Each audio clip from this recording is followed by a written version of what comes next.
Hi everyone, Dave here. How to sanitize your life. So, a sanitized world looks something like this.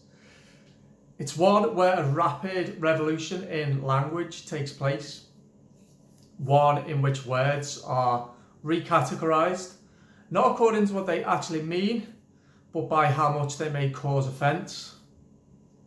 It's one where many of those same words are effectively excluded from public discourse and replaced with hollow and meaningless expressions. It's one where failure, instead of being the key to success and learning, is to be avoided at all costs. It's one where mistakes are not tolerated and are punishable by loss of job and loss of livelihood.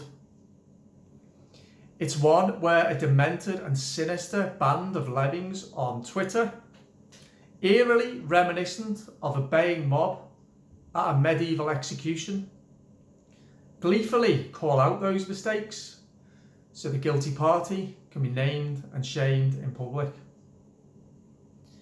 It is one where those very same people attempt to cleanse the world of views they dislike. Such is the level to which their own lives have been sanitized. It is one where image is more important than substance or character, and where Facebook and Instagram are harnessed to create the illusion of perfection. It is one where vacuous celebrities are omnipresent, exerting a degree of influence completely out of step with their lack of talent. It is one where comedians churn out homogeneous, unimaginative material for fear of offending their politicised audiences. It is one where musicians see themselves not as creators of epoch-defining music, but as messengers for the cultural establishment.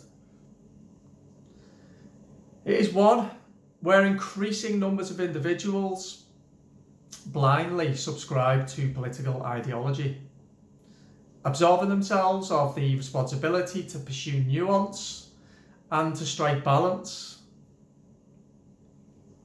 It is one where newspapers and individuals with different viewpoints are shunned and often vilified for fear of the internal conflict that may ensue at the possibility of having to challenge beliefs.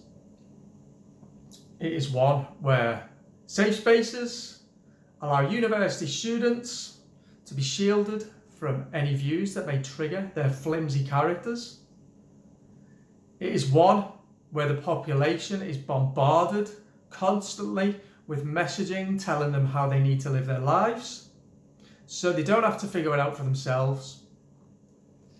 It is one where consumers insist on purchasing genetically engineered, perfect looking fruit and vegetables in plastic packaging. It is one where school children compete in sports days where everyone receives a prize for taking part and there are no winners or losers. It is one where a game of football is subjected to regular micro reviews to ensure the rules of the game are being dutifully followed, thereby removing the joy and spontaneity inherent since the sport's creation.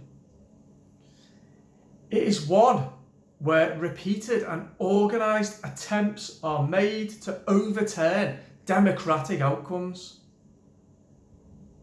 It is one where imperfections are not tolerated, where authenticity is in short supply, and insincerity, sanctimony and sycophancy form the main narratives in society. It is one where people in their billions unquestioningly give away their hard-won freedoms and right to privacy in exchange for the feeling of safety. So what then would be the next natural step to this sanitisation of our world? What disturbing trend follows? Well, sanitisation from other people, of course. The pitiful individuals in this nightmarish and paranoid society are forbidden by the all-powerful state to leave their houses, except for a state-sanctioned bout of exercise lasting no more than 1 hour, or to shop for essential items. They're not permitted to see their loved ones, or to enter within a 2-metre distance of any other person they come into contact with, save for the people they live with. They must be careful not to breach any of these restrictions for fear of being reported by their neighbour and visited by the police, who then may issue them with a fine. They must obey strict instructions when shopping, robotically adhering to designated zones and keeping distance, all the while ensuring they don't cough or sneeze for fear of being castigated by a fellow shopper wearing a mask. They are indoctrinated with messaging on TV, radio and internet, instructing them to avoid contact with other people at all costs. In their hordes, they religiously tune into their TV sets at 5 o'clock every day for an hour-long update from the government about how their sacrifices in unquestioningly surrendering their freedoms to the state are key in defeating an invisible enemy. For 24 hours a day, they are subjected to relentless and intense propaganda from the mainstream media, hammering home that this invisible enemy is killing hundreds every day and how they must obey, without question, the state instructions, otherwise more people will die and it will be their fault. The poor, terrified citizens are allowed one extra state-sanctioned trip from out of their homes once a week, but they must ensure they go no further than the end of their garden or driveway. This is to applaud in unison the state-run health service. From eerie silence, the air is suddenly filled with the sounds of metronomic clapping and banging of pans. After 2 minutes, the noise stops and silence returns to the land.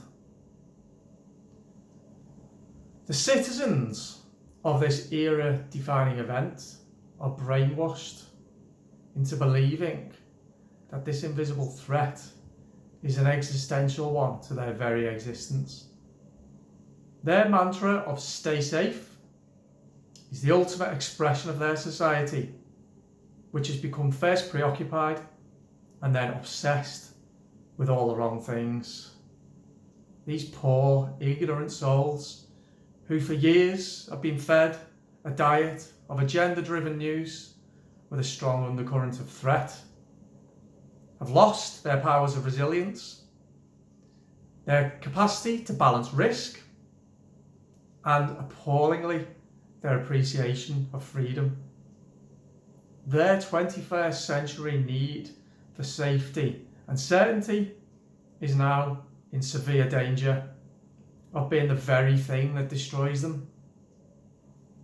The deep state and mainstream media has softened them up for decades and, like a lion patiently watching its prey, goes in for the kill when they are at their most distracted and most vulnerable.